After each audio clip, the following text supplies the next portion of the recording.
रिश्ता क्या, तेरा मेरा रिश्ता क्या, तेरा मेरा रिश्ता क्या।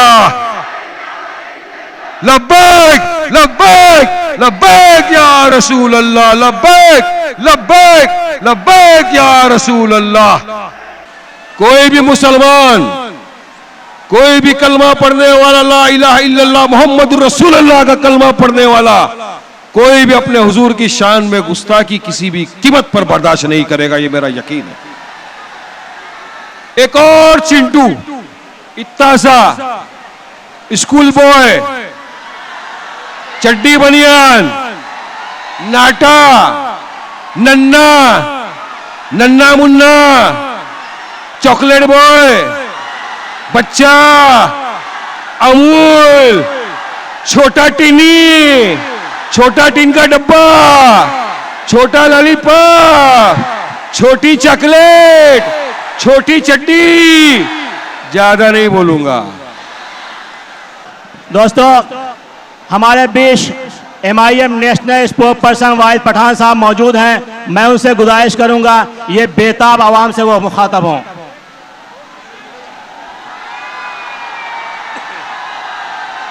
नारे तकबीर, नारे तकबीर, नारे रिसालत, नारे रिसालत।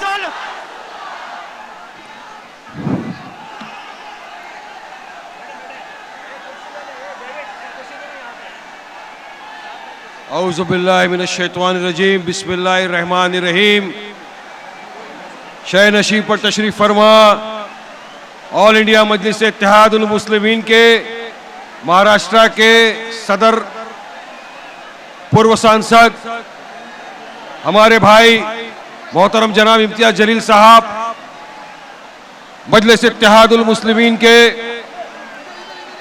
हाजी हमीद साहब, रफत साहब, आरिफ भाई, बिलाल जलील साहब, मजलिस इत्तेहादुल मुस्लिमीन के तमाम जिम्मेदारान और यहां पर मौजूद इस भारी बारिश में, इस तूफानी बारिश में जिगर वाले मेरे दोस्त, मेरे भाई, मेरे बुजुर्ग और ये वर्सोवा मुंबई की आवाम को तहे दिल से सलाम है। आज आपका ये जज्बा देखकर, ये बरसात में इतना बड़ा सरों का समंदर देखकर एक चीज तय हो गई कि अल्हम्दुलिल्लाह अब मेरा भाई जाग चुका है। ये हौसला, इतनी बारिश में यहां पर आपका आके रुकना, मुझे जानकारी के हिसाब से 2 घंटे से मुसलसल बारिश हो रही है और मुझे यह पता चला कि वारिस भाई एक भी अपना भाई यहां से हटा नहीं है, ना मेरी कोई बहन यहां से हटी है, ना कोई बच्चा यहां से हटा है, ना कोई बुजुर्ग यहां से हटा है, क्योंकि मुझे पता है, मैं जानता हूं आप सब आए आज एक ऐसी चीज के लिए, एक ऐसे शख्स को सुनने जो वाहिद आपकी हमारी आवाज है। थोड़ा सा शांति से सुनेंगे मेरे भाई, बहुत अच्छी रीत से बात समझ में आएगी। अभी तो बहुत सुनना है। आज देश के हालात आप तमाम के सामने हैं, आप तमाम इन हालात से वाकिफ हो कि क्या हो रहा है हमारे देश में। आज का ये जलसा हालात हाजरात के नाम से मुनक्किद किया गया है। हमारे मुंबई के अध्यक्ष जो भी कुछ देर में यहाँ पे आएंगे, मोहतरम रईस लश्करिया साहब, उनको यहाँ से ठहराया है और हमारी पार्टी ने डिसाइड किया कि पहला जलसा हम यहाँ से करेंगे, वर्सोवा से करेंगे। आवाज जाना चाहिए, आवाज जाएगी इंशाल्लाह। जरा आराम से शांति से रुको। बहुत बोलेंगे, इतना बोलेंगे, इतना बोलेंगे इनके कान में से खून निकल जाए। अपनी जुबान की आतिशबाजी का मुकाबला नहीं कर सकते ये चिंटू। जैसा कि आपने पिछले दिनों में देखा, महाराष्ट्र में चुनाव आ रहे हैं तो कुछ सियासत पार्टी, खासतौर से बीजेपी और आरएसएस, जिनको अपनी कुर्सी डगमगाती हुई दिख रही है, जिनको डेवलपमेंट विकास के नाम पे कोई सवाल करे तो जवाब नहीं है, जिन्होंने 10 साल सत्ता में रहकर कोई काम नहीं किया, तो उन्होंने फिर से अपनी पुरानी ऊंची हरकत शुरू कर दी। और कौन सी हरकत है ये आप तमाम जानते हैं। ये दंगा फसाद ये वो गाय इस पे आ गए ये, जिसका नमूना ये है, सबूत ये है इस बात का कि चाहते हैं कि किसी भी तरह से हम भड़काए लोगों को। हम भड़कते नहीं, हम तो संविधान को मानते, कायदे कानून का पालन करते, कायदे कानून के दायरे में रहकर अपनी बात को रखते हैं। इन्होंने अपने कुछ नफरती चिंटुओं को छोड़ दिया। जाओ, सबसे ज्यादा नफरत फैला कौन सकता है, सबसे ज्यादा नफरत किसके खिलाफ बकना है, सबसे ज्यादा अनाप शनाप बातें किसके खिलाफ करना है, तो उनको एक ही मिलता है, मुसलमान। आवाज नहीं आ रहा है, आवाज माइक का प्रॉब्लम है, मेरा आवाज पठानी आवाज है, दूर तक जाएगा। मातोश्री भी हिलाएगा, दिल्ली भी हिलाएगा, शिंदे को भी हिलाएगा। आवाज भारी है, बारिश इतना है। भाजपा ने कुछ अपने नफरती चिंटुओं को छोड़ दिया। जाओ, मुसलमानों को गाली दो, अनाप शनाप बकवास करो, आ गए। अब कौन आया सबसे पहले, तो एक ये निखट्टू, ये महाराज का भेष ओढ़ के आ गया, ये रामगिरी। अरे क्या है भाई, तू कहां से आया, अचानक आ गए? अरे आया, तू कोई संसद में बैठा है, तेरे धर्म की बात कर, धर्म पे तेरे ज्ञान दे, मगर नहीं, उसको भेजा किस लिए? जाओ मुसलमानों को गाली मत, इस्लाम के खिलाफ अनाप शनाप बकवास कर। तो उसने आते ही शुरू हो गया और ऐसे अल्फाज इस्तेमाल किए जो मैं जानता हूं कि भारतीय मुसलमान ही नहीं, पूरी दुनिया का कोई मुसलमान इस अल्फाजों को बर्दाश्त नहीं करेगा। कोई भी मुसलमान, कोई भी कलमा पढ़ने वाला, ला इलाहा इल्लल्लाह मुहम्मदुर रसूलुल्लाह का कलमा पढ़ने वाला, कोई भी अपने हुजूर की शान में गुस्ताखी किसी भी कीमत पर बर्दाश्त नहीं करेगा, ये मेरा यकीन है। उसने गुस्ताखी की, हमने एहतजाज शुरू करा, हमने एफआईआर दर्ज कराए, मगर क्या हुआ? कुछ नहीं। सरकार के कान में जू नहीं रहेंगी। यहां तक हो गई बात कि महाराष्ट्र के मुख्यमंत्री शिंदे साहब के स्टेज पर वो आके बैठता है और महाराष्ट्र के मुख्यमंत्री शिंदे बोलते हैं कि मैं बैठा हूं, देखता हूं कौन रामगिरी का बाल बांका कर सकता है। ऐसे अल्फाज इस्तेमाल किए गए। उसके बाद एक और चिंटू, इतना सा स्कूल बॉय, चड्डी बनियान, नाटा, नन्ना, नन्ना मुन्ना, चॉकलेट बॉय, बच्चा, अमूल, छोटा टिनी, छोटा टिन का डब्बा, छोटा लॉलीपॉप, छोटी चॉकलेट, छोटी चड्डी, ज्यादा नहीं बोलूंगा। वो आ गया, क्या बोल रहा है भाई तू आके? अगर किसी मुसलमान ने रामगिरी के बारे में कुछ कहा तो मस्जिदों में घुसूंगा, चुन चुन के मारूंगा। देख बेटा, बाजू में मस्जिद है, आजा बेटा। आएगा तो तू दो टांग के ऊपर, मगर जाएगा तो तू स्ट्रेचर के ऊपर। हमारे 5-5 साल के बच्चे कान के नीचे इतनी सट्टासट मारेंगे, अक्ल ठिकाने आ जाएगी।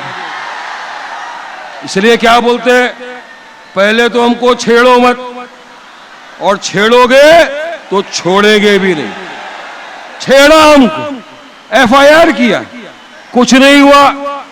फिर 18 बात आ गया, नन्ना मुन्ना लॉलीपॉप, छोटा चिंटू, पजामे के जितना। फिर आगे बोला 24 घंटे में सारे मुसलमानों को खत्म कर देंगे, बता देंगे किसकी कितनी ताकत है। क्या करेगा भाई? अबे क्या हम लोग चूड़िया उड़िया पहन के बैठे हैं? मुसलमान डरता किसी के बाप से नहीं है। ये तो कायदे कानून का पालन करते हैं, संविधान को मानते हैं, इसलिए खामोश रहते हैं। हमारी खामोशी को हमारी कमजोरी मत समझना बेटा। संविधान को हम मानते, कायदे कानून का पालन करते, तुम जैसे नहीं है, संविधान की धज्जियां नहीं उड़ाते। FIR हो गए, कुछ नहीं हुआ, कोई बोलने को तैयार नहीं, कुछ करने को तैयार नहीं। तमाम ये सेक्युलर मुख्तलिफ सियासत पार्टियां जो है, जिनको हमने भर भर के वोटें दिए, सब खामोशी इख्तियार करके बैठ गए, कोई आगे आने को तैयार नहीं था। ऐसे में एक आवाज गूंजी औरंगाबाद से हमारे इम्तियाज जलील साहब की। इम्तियाज भाई ने कहा, सुन लो शिंदे सरकार, 5 दिन में अगर तुमने इनको गिरफ्तार नहीं किया तो हम आएंगे मुंबई, आपको देंगे संविधान और बताएंगे कि संविधान इक्वालिटी की बात करता है, एकता की बात करता है, कायदे कानून की बात करता है।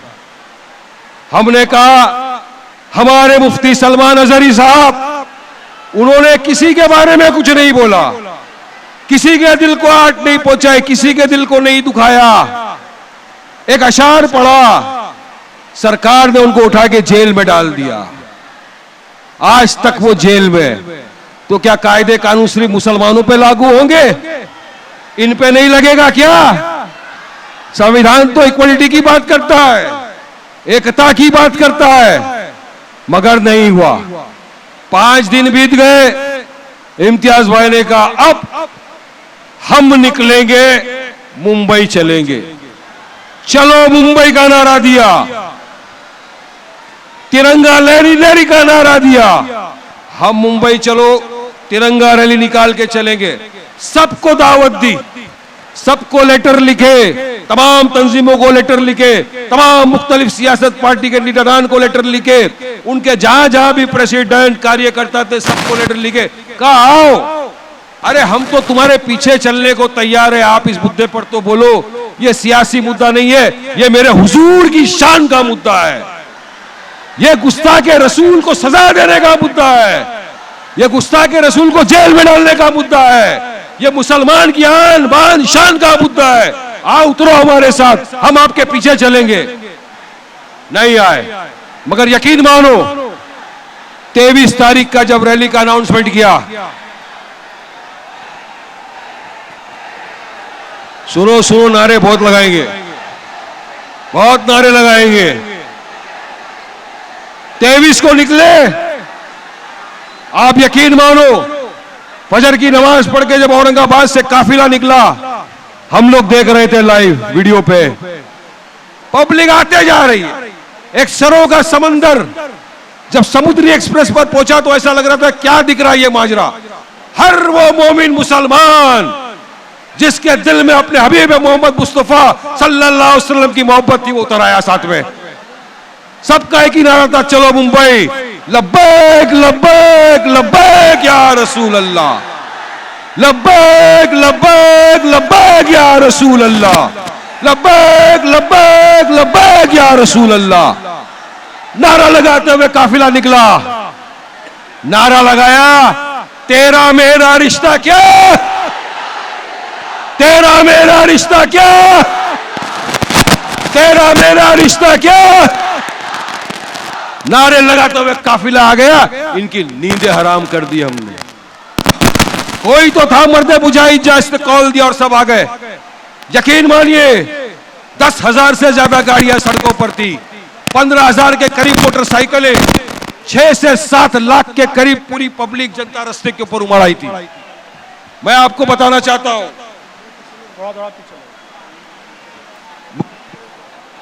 महाराष्ट्र के इतिहास में, महाराष्ट्र की हिस्ट्री में इतना बड़ा जलसा कभी नहीं निकला, इतना बड़ा जो रैली थी कभी नहीं निकली। ये मेरे आकाए कायनात का फजल करम था, अल्लाह सुब्हानहू तआला का फजल करम था कि हम सही सलामती के साथ वहां से आए, सही सलामती के साथ यहां पहुंचे, इतना बड़ा काफिला लेकर। यहां पर हमने मेमोरेंडम दिया कमिश्नर को, थाना के कलेक्टर को। मेमोरेंडम में हमने 4 मांगे रखी है हमारी। पहली मांग, गुस्ताखे रसूल रामगिरी को अरेस्ट किया जाए। दूसरी मांग, ये चिंटिया, ये नितेशिया, छोटा ढक्कन, छोटा लॉलीपॉप, इसको हिरासत में लिया जाए। मांग तीसरी, एक ऐसा कानून बनाया जाए जो अगर हम पे लग रहा है तो इन पे भी लगाया जाए, हेट स्पीच के खिलाफ सख्त कानून बने। तमाम मांगे हमने रखी है और यकीन मानिए इस मंच से सरकार को मैं चैलेंज करता हूं, अगर आपने हमारी मांगे नहीं मानी तो ये तो सिर्फ झांकी थी रैली, सिर्फ झांकी थी, ये समंदर की लहर थी, अब पूरा सुनामी उठ के आएगा औरंगाबाद से मुंबई की तरफ, पूरा क्या पूरा सुनामी आएगा यहाँ। और मुझे यकीन है हम यहां से निकल के आजाद मैदान तक भी पहुंचेंगे, अब कोई रोक नहीं सकेगा हमको। हम प्यार मोहब्बत से आए, हमारे हुजूर का मामला था, सबने समर्थन किया, शांतिपूर्वक आया, आपने देखा कोई ना तोड़ फोड़ हुआ ना कुछ हुआ, सब चले गए। यहीं पर अगर इनका कोई रैली निकल जाता तो अब तक तो मुसलमानों की मस्जिद के सामने खड़े होकर JSR के नारे लगाए जाते, मुल्ले कटवे नारे लगाए जाते, मस्जिदों के मीनारों पर चढ़ चढ़ कर भगवे फैलाने की कोशिश की जाती। लेकिन माशाअल्लाह मेरे महाराष्ट्र के और मुसलमान भाइयों को सलाम करता हूं, जितने रैली में आए तो उनको तहे दिल से वारिस पठान यहां से सलाम करता है, आपके जज्बे को, आपकी सहन शक्ति को, और आप जिस तरह आए, जितने प्यार से आए उतने प्यार से आप गए, इसका वारिस पठान इस मस्जिद सबको सलाम कर। ये तारीफ काबिल था, इसकी जितनी तारीफ की जाए कम था। अब सरकार को जगाने की हम कोशिश कर रहे हैं, लेकिन इसमें आपका साथ हमको जरूरी है। आप साथ देंगे ना? आप साथ देंगे ना? गुस्ताखे रसूल को जेल में भिजवाएंगे ना? ये चिंटिया पिंटिया को जेल में डालेंगे ना? ये जज्बा है। अभी तो मैंने सुना महाराष्ट्र में शुरुआत हुई है, पूरे देश भर में जाएंगे कि हुजूर जिसके सदके तुफैल में अल्लाह सुब्हानहू तआला ने पूरी कायनात बना दी, उसके चाहने वालों की कोई कमी नहीं है, हर कोने कोने में है। और हमारे हुजूर की शान में गुस्ताखी हम किसी कीमत पर बर्दाश्त नहीं करेंगे। अब यहाँ का जो जलसा रखा है, आपके अपने हलके से, आपके अपने चहीते, आपके अपने महबूब दोस्त भाई, आपका बेटा रईस लश्करिया साहब को टिकट दिया है, मजलिस इत्तेहादुल मुस्लिमीन की तरफ से वो लड़ेंगे। जिस तरह से आपने 2014 में हाजी साहब के लिए मेहनत की थी, इस मर्तबा अगर इसी तरह मेहनत की और थोड़ा आगे बढ़े आप, तो यकीन मानिए आपके अपना भाई रईस लश्करिया जीत के असेंबली में चला जाएगा। कोई ताकत नहीं रोक सकेगी इस मर्तबा रईस लश्करिया को जीतने से, लेकिन आपको करना है मेहनत, आपको अपनी जानिब से तमाम तरफ हर जगह। अभी तो सोशल मीडिया का जमाना है ना भाई, अपने सबके सामने, सबके हाथ में मोबाइल तो है ही, सबके जेब में मोबाइल रहता है, दो भी लेके घूम रहे। जितना हो सकता है चलाओ मोबाइल पे, जितना हो सकता है ट्वीट करो, अरेस्ट रामगिरी, अरेस्ट चिंटिया, इंसाफ करो, जस्टिस फॉर मुस्लिम, चलाओ हर जगह। क्योंकि आप और हम ही बोलेंगे, ये नहीं बोलेंगे, इनको सिर्फ अपने वोट से मतलब है। ये जो दूसरी पार्टी है, कांग्रेस की बात कर रहा हूं, सेक्युलर दल जो है पार्टियां, ये जुबान में इनके दही जम गया। अरे कुछ कहीं दूसरा हो जाता है, रास्ते पे बैठ जाते हैं, भूख हड़ताल पे चले जाते हैं। लेकिन मेरे हुजूर मोहम्मद मुस्तफा सल्लल्लाहु अलैहि वसल्लम की शान में गुस्ताखी का मामला आ गया, एक ने भी आवाज नहीं खोली। इनके बड़े बड़े शायर सो गए, बड़े बड़े नेता सो गए, बड़े बड़े नेता जो आपके बीच में आके बयानबाजी करते थे, कोई ने आवाज नहीं उठाई। अगर वाकई में आवाज किसी ने उठाई तो मजलिस इत्तेहादुल मुस्लिमीन ने उठाई, इम्तियाज जलील ने उठाई ये आवाज को आपके बीच में। हमें भूलना नहीं चाहिए इस बात को, हमें याद रखना चाहिए इस बात को। जब ये चुनाव के वक्त आपके हमारे पास आए लोटा लेकर भीख का और बोले हमको वोट दो, तब बोला सबसे पहले इधर आ, तेरे लिए दुनिया में सबसे बड़ा क्या, तेरे लिए आखिरत में सबसे बड़ा क्या, तेरे लिए कलमा बड़ा, हुजूर की मोहब्बत बड़ी, या तेरे लिए कुर्सी बड़ी है, सवाल करना सबसे पहले। और अगर वो बोले कि मोहब्बत थी तो आया क्यों नहीं, क्यों नहीं उतरे हुजूर की शान में जब गुस्ताखी हो रही थी, क्यों नहीं उतरे तुम, क्यों तुमने आवाज बुलंद नहीं की? क्या मजलिस सब करेगी?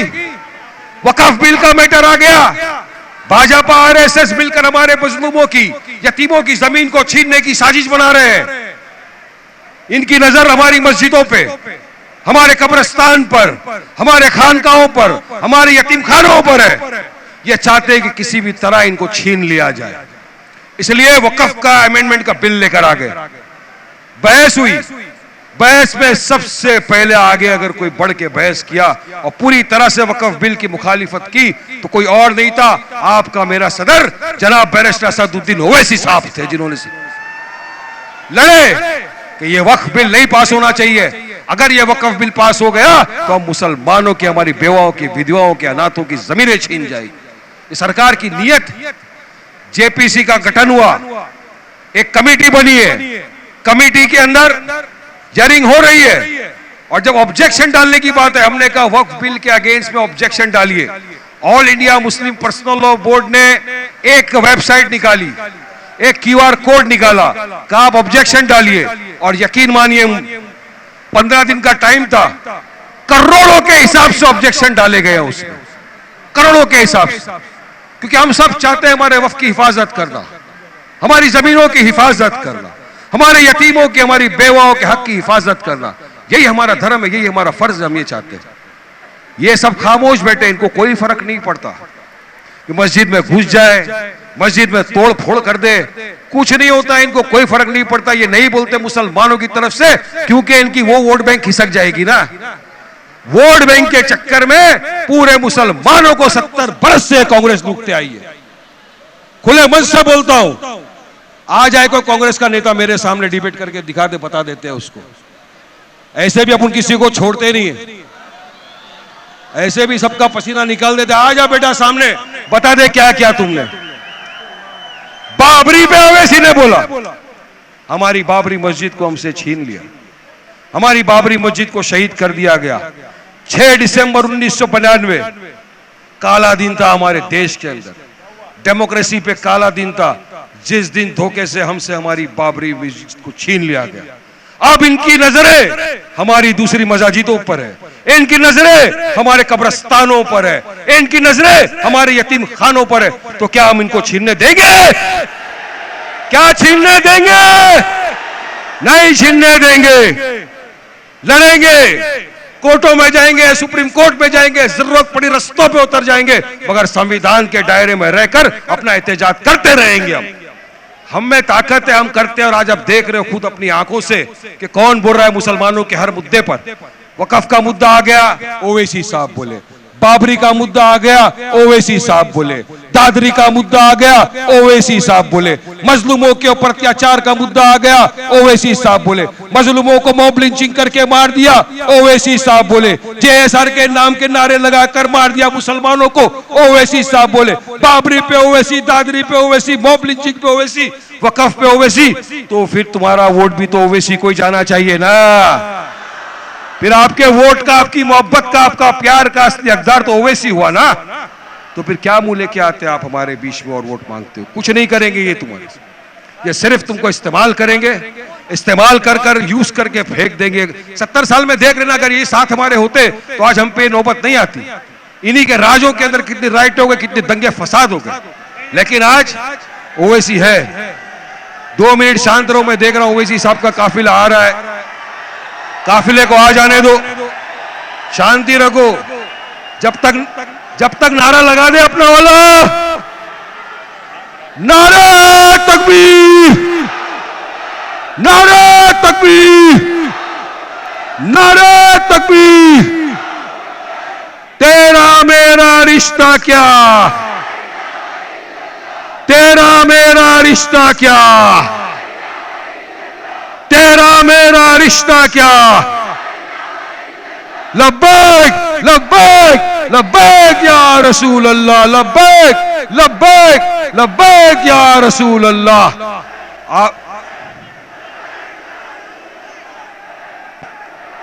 लब्बैक या रसूल अल्लाह। अभी आप खामोशी के साथ थोड़ा और इंतजार कर लीजिए। आपके हमारे कायद असदुद्दीन साहब पहुंच ही रहे, बैरिस्टर असदुद्दीन साहब यहाँ आ ही रहे हैं, साथ में रईस लश्करिया साहब भी है। हमारे हैदराबाद से आए हुए सीनियर लीडर 4 टर्म के एमएलए मल्लकपेट के जनाब अहमद बलाला साहब भी यहाँ पर मौजूद है। मैंने अभी इनको देखा, माशाअल्लाह ये भी वहां से आए। साहब आएंगे, आपके बीच में अपनी बात रखेंगे।